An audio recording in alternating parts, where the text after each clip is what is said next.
Ça y est, le mercato est désormais terminé. Vous voyez, le compte à rebours est là. On est plus de 23 h. 23h00, c'était le dernier Cara pour ce mercato hivernal. L'OM a recruté du lourd avec l'arrivée de Benasser en dessert. Et en plus, ça rime.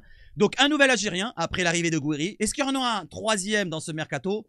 Logiquement, non. Donc, le mercato est terminé. Il y a une surprise aussi, c'est peut-être que Ismaël Koné ne partirait pas de l'OM. Alors, pour ceux qui voudraient savoir s'il part de l'OM et qu'il va du côté de Rennes en prêt, je vous mettrai l'information dans le message épinglé, dans les messages sous les commentaires. N'hésitez pas à répondre, n'hésitez pas à me donner des informations si vous en avez dans les commentaires, parce que je vais partir au travail juste après la vidéo. On y va sur quoi? L'introduction, et c'est parti.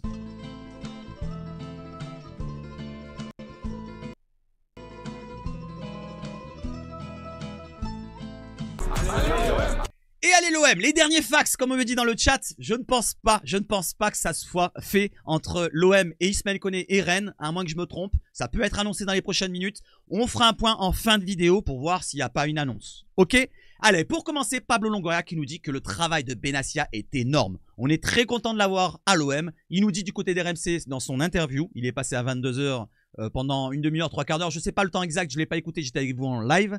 Je suis très content d'avoir Benassia, c'est un des meilleurs en Europe. C'est un luxe pour l'OM de l'avoir. Quelqu'un comme Mehdi, avec des valeurs humaines, professionnelles et cette passion du football. Un ancien joueur, passé par l'OM, donc le contexte il le connaît. Et en plus avec un réseau, un bras long comme mon bras, voilà, tout simplement. Un réseau long comme mon bras plutôt. Voilà, en Italie, en Allemagne, en Europe, il est reconnu. Donc c'est très important d'avoir un réseau Longoria, qu'il a en Espagne, qu'il a en Italie, et un réseau, pourquoi pas, en Allemagne, pourquoi pas avec Benassia, et même en Italie, voire en Angleterre, je ne sais pas en tout cas s'ils sont étendus. Et on enchaîne avec c'est bouclé, ça y est, Benasser qui est à l'OM, il a signé, voilà, quand on comprend bouclé, ça veut dire qu'il a signé. Un petit peu comme Moumbagna, il n'était pas à Marseille, il avait signé quand il était à la CAN, le Camerounais, et ben il avait signé. Là c'est pareil, c'est en train de chipoter peut-être pour quelques bonus. On va voir ça tout à l'heure, il va nous répondre Mehdi Benassia, non, Pablo Longoria. Donc il va rejoindre Marseille demain, donc ce mardi. Et il va être annoncé après dans une conférence de presse, un peu comme Gouiri aujourd'hui. Je ne vais pas vous la relayer l'info-conférence de presse, mais Gouiri a été annoncé. Il est content d'apprendre que Benasser était dans les rumeurs de dernière minute. Et il arrive à l'OM, Benasser, l'ancien milieu de terrain de l'AC Milan, pour, alors, non pas 12 millions plus 3 de bonus, parce que là, ça ressemble à un transfert sec, mais plutôt sur ce deal-là. Regardez bien, le deal de Fabrizio Romano. Non, je me suis trompé, c'était après et je ne l'ai pas mis en place. Donc, c'est un deal d'un prêt qui est ici. Voilà, le prêt, selon Fabrizio Romano, prépayant d'1 million d'euros, plus une clause d'option d'achat de 12 millions d'euros non obligatoire. C'est très important de le souligner, je l'ai mis en bleu, plus 3 millions de bonus. Donc là, c'est très important. Si c'est non obligatoire, on ne sait jamais ce qui peut arriver dans le football. N'oublions pas, il revient de blessure. Voilà, il a joué quand même 4 matchs pleins avec l'AC Milan. Donc il revient dans le rythme, il est apte à jouer. Donc n'oublions pas que tout peut arriver. Donc à part les blessures, le niveau, l'adaptation ici là, ça peut aussi ne pas fonctionner. Malgré que ce soit un excellent, très bon joueur qui a déjà prouvé au très haut niveau. Donc cette option non obligatoire est très importante et c'est un deal pratiquement proche du parfait.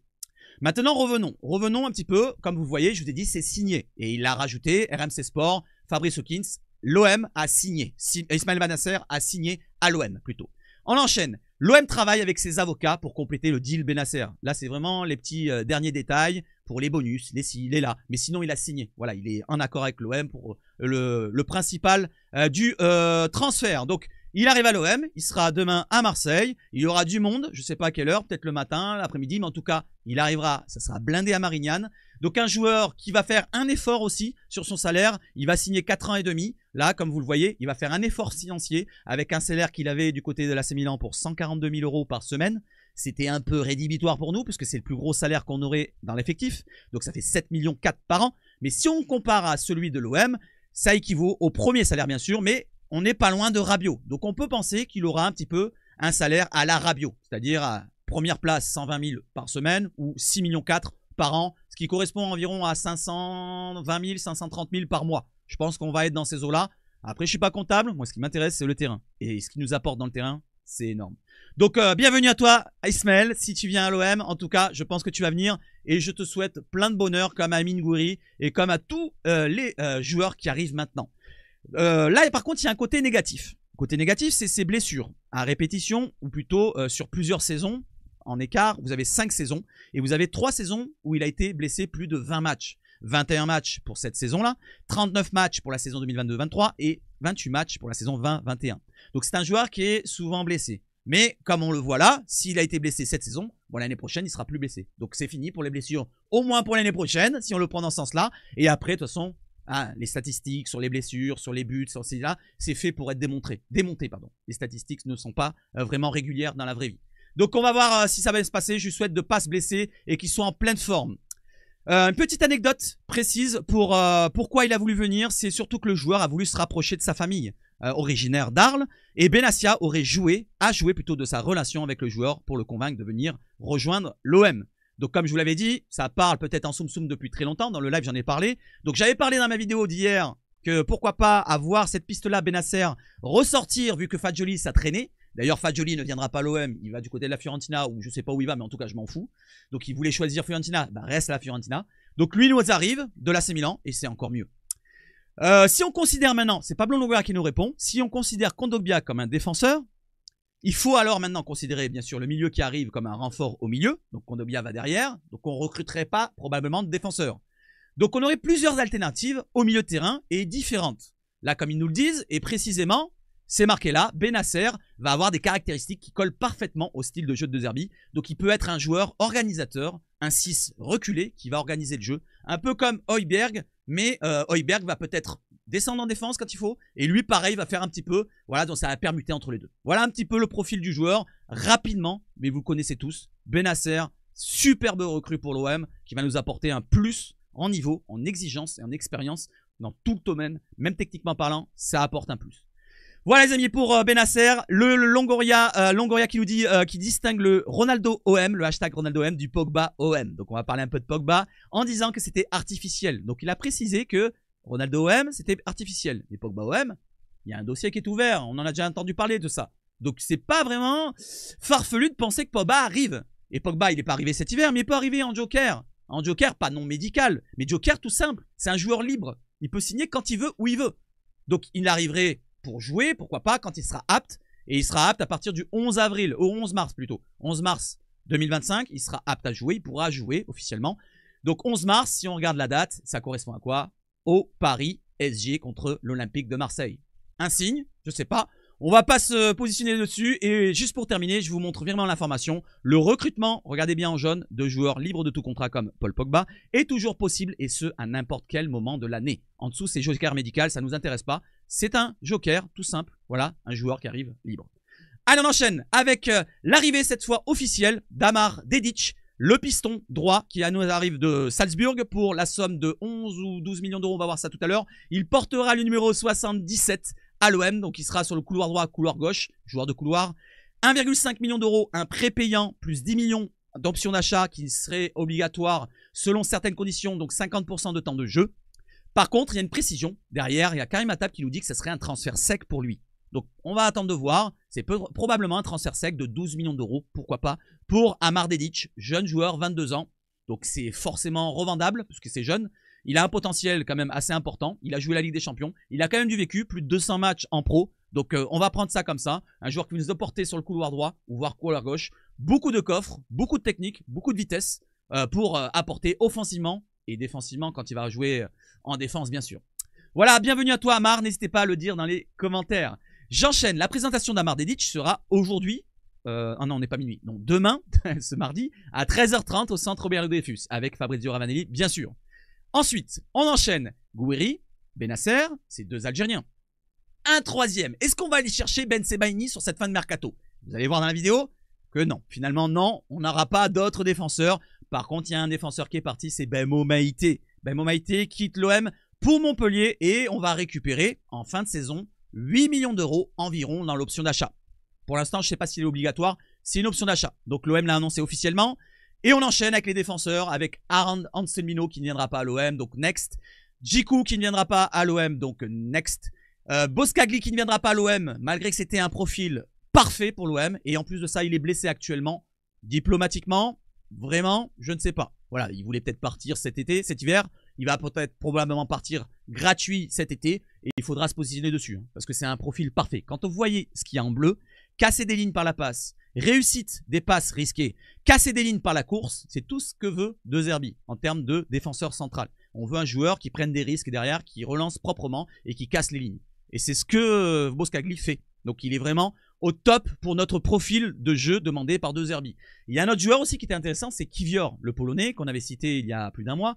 Mais malheureusement, on ne l'avait pas cité dans les dernières rumeurs. Et l'AC Milan, l'Inter, la Juve, tous ces concurrents étaient énormes, peut-être trop pour nous. Et même Arsenal a voulu le refaire jouer, le relancer. Donc on va abandonner ça. Mais c'était pour en parler voilà, dans cette vidéo-là, pour vous préciser quel profil on recherchait. Arrière, central, gaucher, qui ne viendra pas.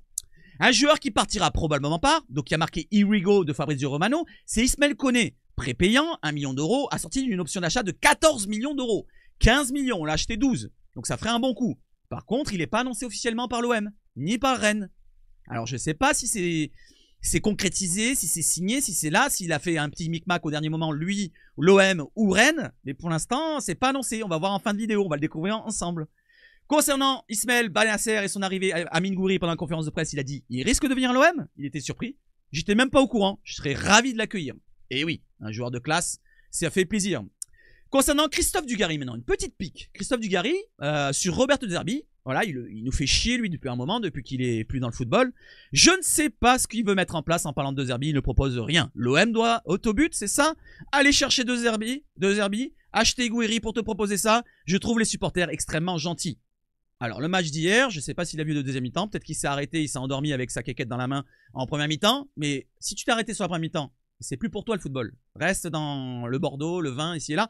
Donc, je vais te montrer juste quelques stats pour te montrer un petit peu la différence qu'on a entre la première mi-temps et la deuxième mi-temps concernant le match de De Zerbi sous De Zerbi. Donc, première mi-temps, tu le vois ici, je te montre les stats. C'est, voilà, une mi-temps certes ennuyeuse. Des deux côtés. Voilà, le match était fermé. Mais la deuxième mi-temps, quand De Zerbi s'est mis en place et a fait son coaching, regarde comme ça change. Il met un petit Gouiri devant, il met un Greenwood à sa place, et là tu vois du jeu. Et franchement, on a pris plaisir. Si c'est toujours comme ça, le football, ça me plaît et ça me replaît. Toi, ça te plaît pas, reste dans ta merde.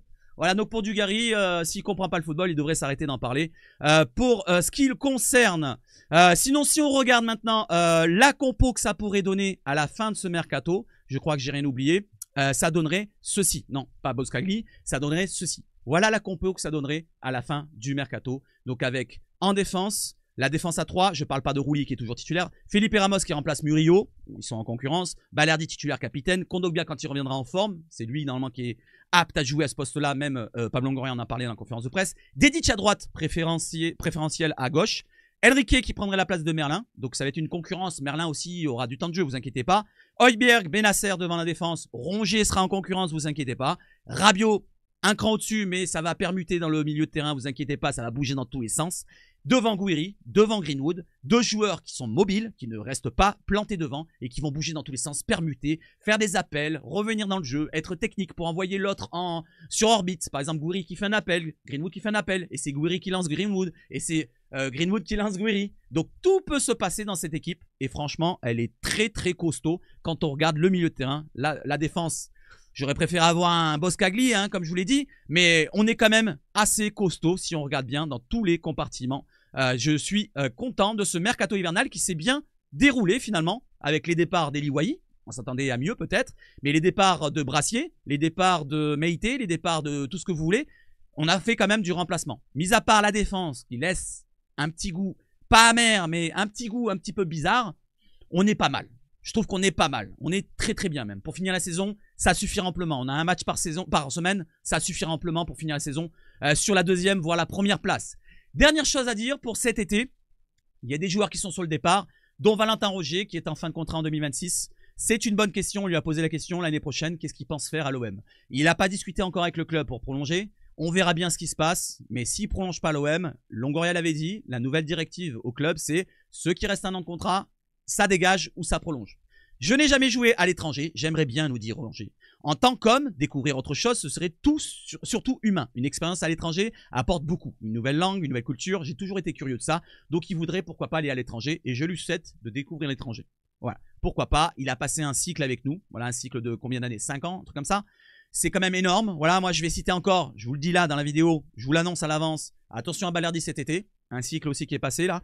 À voir s'il n'y aura pas une offre énorme pour Balerdi. Mais pour Rongier, il y a une réflexion, car l'OM c'est aussi palpitant chaque année, il nous dit, mais il y a une réflexion autour de sa prolongation ou un départ cet été. Voilà, donc Rongier qui voit arriver Bennacer, il voit peut-être arriver Pogba, on sait jamais pour l'été prochain. Donc Rongier, c'est peut-être le bon moment qu'il pense à son avenir. Et je lui souhaite un bel avenir. Voilà les amis, je pense avoir tout abordé avec vous. Maintenant, on va faire un petit point sur le compte de l'OM, sur le site de l'OM pour voir s'il n'y a pas d'annonce. Ok? Voilà, on fait ça ensemble, en direct, sur la vidéo. Donc je vais ici, je vais là, je fais OM.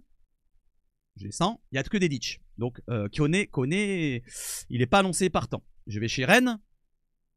Il n'y a pas de Koné. Je vais sur leur site à Rennes, on sait jamais. On va cliquer sur... non, c'est pas comme ça qu'on fait, c'est comme ça. Voilà, on va sur leur site à Rennes. Ils ont annoncé quoi dans leur actualité? Pas de Koné. Pas de Koné. Et maintenant, la dernière chose à voir, c'est le site directement de l'OM. On change de page, on remet actualité.